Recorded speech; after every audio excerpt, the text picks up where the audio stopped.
खबर उत्तर प्रदेश के गाजियाबाद जिले से है, जहां आज हिंदुस्तान के अन्नदाता के दिल्ली आंदोलन और धर्मनिरपेक्ष भारत के गणतंत्र दिवस में राम मंदिर की झांकी को लेकर पीस पार्टी के राष्ट्रीय प्रवक्ता शादाब चौहान ने बड़ा बयान दिया। उन्होंने कहा कि परेड में किसानों का ट्रैक्टर नहीं जा सकता, लेकिन राम मंदिर की झांकी आ सकती है। क्यों? राम मंदिर की झांकी लाई गई, क्यों? किसानों का ट्रैक्टर नहीं जा सकता, राम मंदिर की झांकी आ सकती है, जो कि बहुत विवादित मुद्दा रहा, जिससे कई लोग डिसएग्री करते हैं। धर्मनिरपेक्ष राष्ट्र है ये। इतना ही नहीं, शादाब चौहान ने कहा कि अगर वहां बाबरी मस्जिद बनती तो क्या उसमें बाबरी मस्जिद की झांकी निकालते। शादाब ने आरोप लगाया कि किसानों के मुद्दों को भटकाने के लिए आज राम मंदिर की झांकी का इस्तेमाल किया गया। शादाब चौहान ने चेतावनी देते हुए कहा कि 1 फरवरी को बजट आने के बाद हम लोग फिर से दिल्ली की ओर कूच करेंगे और देखते हैं कि हमें कौन रोकता है। पूरा देश गणतंत्र दिवस, रिपब्लिक डे को सेलिब्रेट कर रहा है। दूसरी तरफ हिंदुस्तान का अन्नदाता सड़कों पर आंदोलित है और हिंदुस्तान के प्रधानमंत्री चाइना को तो हिंदुस्तान में घुसने से नहीं रोक सके, लेकिन हिंदुस्तान के किसानों को दिल्ली में लाल किले परेड में जाने से रोकने के लिए हिंदुस्तान के प्रधानमंत्री एवं सरकार ने सारे प्रयास किए। जवान को किसान के खिलाफ खड़ा कर दिया। और लेकिन हम किसान भी आंदोलन करने वाले लोग हैं। हमारा इतिहास अंग्रेजों को भगाने का रहा है। हिंदुस्तान का किसान झुकेगा नहीं, सरकार को झुकना पड़ेगा। हिंदुस्तान का किसान अपने अधिकार के लिए दिल्ली आया है।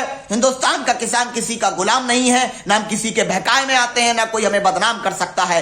याद रखिए नरेंद्र मोदी जी, झुकना पड़ेगा। अगर हम अन्न ना उगाएं तो बड़े बड़े करोड़पति भूखे मर जाएंगे। हिंदुस्तान के अन्नदाता के साथ अगर न्याय नहीं होगा तो याद रखिए कि हिंदुस्तान का अन्नदाता बहुत बड़ा काम कर सकता है। अभी तो शुरुआत है। जब 1 फरवरी को बजट आएगा तो उस वक्त हम लोग दिल्ली कूच दोबारा करेंगे और इससे ज्यादा मजबूती से करेंगे। हम देखते हैं कौन हिंदुस्तान के किसानों को, कौन हमें रोकता है। दूसरी चीज, धर्म की चादर डालने के लिए राम मंदिर की झांकी लाई गई, क्यों?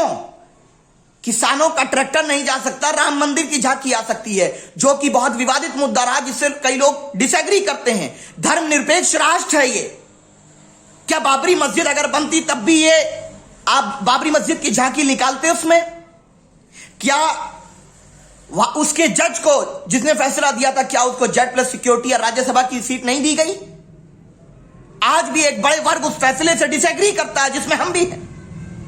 लेकिन हिंदुस्तान के किसानों के मुद्दे को भटकाने के लिए उस राम मंदिर की झांकी का प्रयोग किया गया। लेकिन हिंदुस्तान के किसानों का हौसला, उनके ट्रैक्टर, उनका तिरंगा, उनका जज्बा, उनकी देशभक्ति के सामने सब दब जाएगा। हिंदुस्तान का किसान न्याय के लिए लड़ रहा है और हम ये धर्म की चादर हटा देंगे, जो नफरत की चादर है उसको हटा देंगे। हिंदुस्तान धर्मनिरपेक्ष था और आज राम मंदिर की झांकी से प्रयास किया गया कि हिंदुस्तान की धर्मनिरपेक्षता को समाप्त किया जाए, जो हम नहीं होने देंगे।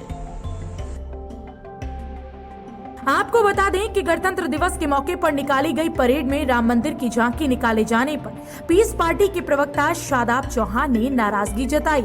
उन्होंने कहा कि जब किसानों के ट्रैक्टरों को अनुमति नहीं दी गई तो राम मंदिर की झांकी क्यों?